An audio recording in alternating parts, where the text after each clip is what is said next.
Louder and more hateful big city leaders say Trump's attacks on Baltimore are escalation of his stra. Breaking news. Trump denigrated Maryland's largest city over the weekend as a disgusting, rat and rodent-infested mess and blamed it on Republic. Elijah E. Cummings. He called San Francisco streets disgusting, labeled Oakland and Ferguson, MO, among the most dangerous places in the world, and lambasted the crime spree and terrible blight in Chicago. He also tagged it. Last month, Trump used an interview with Fox News during a trip to Japan to condemn the filth caused by homelessness in Los Angeles, San Francisco, and New York, blaming it on their Democratic leaders. "It's disgraceful," Trump said, adding that his administration was looking at steps to get that whole thing cleaned up. To the leaders of those jurisdictions, Trump's indictment of Baltimore fits a long-standing pattern of a president who accentuates the nation's divisions along racial, ethnic, and geographic lines. His spewing of white supremacist rhetoric is unending, Oakland Mayor Libby Schaaf said in an interview Sunday, adding, "I fear that the rhetoric will only get louder and more hateful the closer we get to the election." In 2015, Trump responded to a question from a New York Times reporter about the most dangerous places he has been by criticizing Oakland and Ferguson, the site of protest marches in 2014 over police brutality against African American men, for their crime rates. A PolitiFact. Trump's willingness to disparage parts of the country comes as he has intensified attacks on Democratic minority lawmakers, including Cummings, and 4 congresswomen who the president suggested 2 weeks ago should go back to foreign countries even though they are Americans. Trump and his aides sought to frame his criticism of Baltimore as born of genuine concern for the city's residents, as well as a bid by the president to defend himself against criticism from Cummings over the administration's immigration policies. Trump continued his assault on Cummings on Sunday, tweeting that the Democratic congressman is racist and that his radical oversight is a joke. In a tweet after returning to the White House from his Virginia golf club late Sunday afternoon, Trump said there was nothing racist about stating plainly what most people already know. Acting White House Chief of Staff Mick Mulvaney on Sunday defended Trump's attacks on Baltimore and Cummings, saying that some people will be offended by anything the president says. "Do you understand that that is offensive to the Americans who do live there?" Host Margaret Brennan asked on CBS News' Face the Nation. "I understand that everything that Donald Trump says is offensive to some people," Mulvaney replied. The president's Baltimore tweet storm including retweeting a bigoted far-right British media personality on Sunday stood in sharp contrast to the way he has spoken about predominantly white areas of the country facing poverty, crime, and drug problems.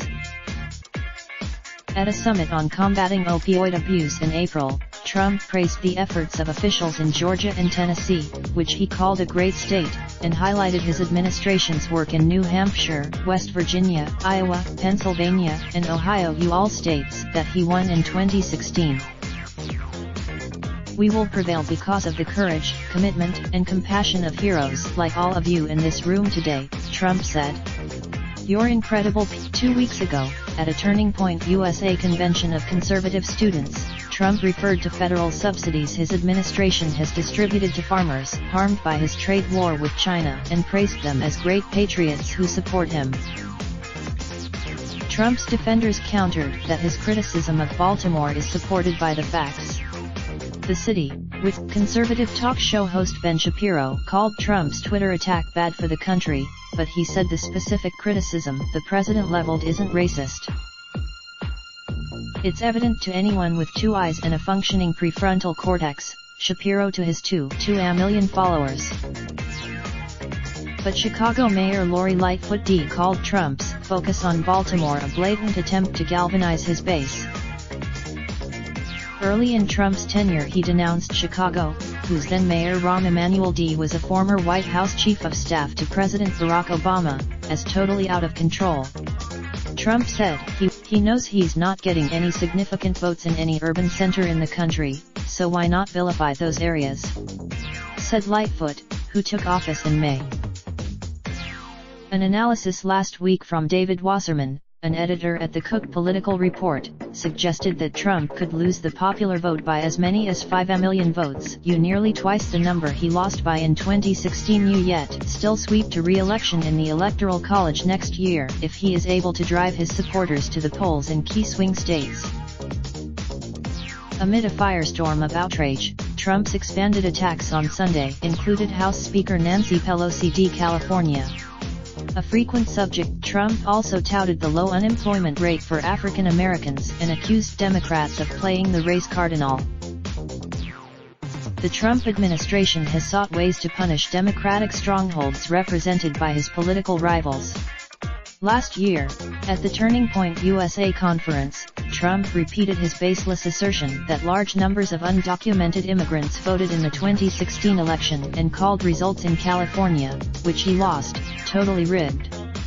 His own commission, "Enough is enough, it's disrespectful," said Kalila M. Harris, who was one of 149 African American officials from the Obama administration who in the Washington Post on Sunday denouncing Trump's attacks on minority lawmakers.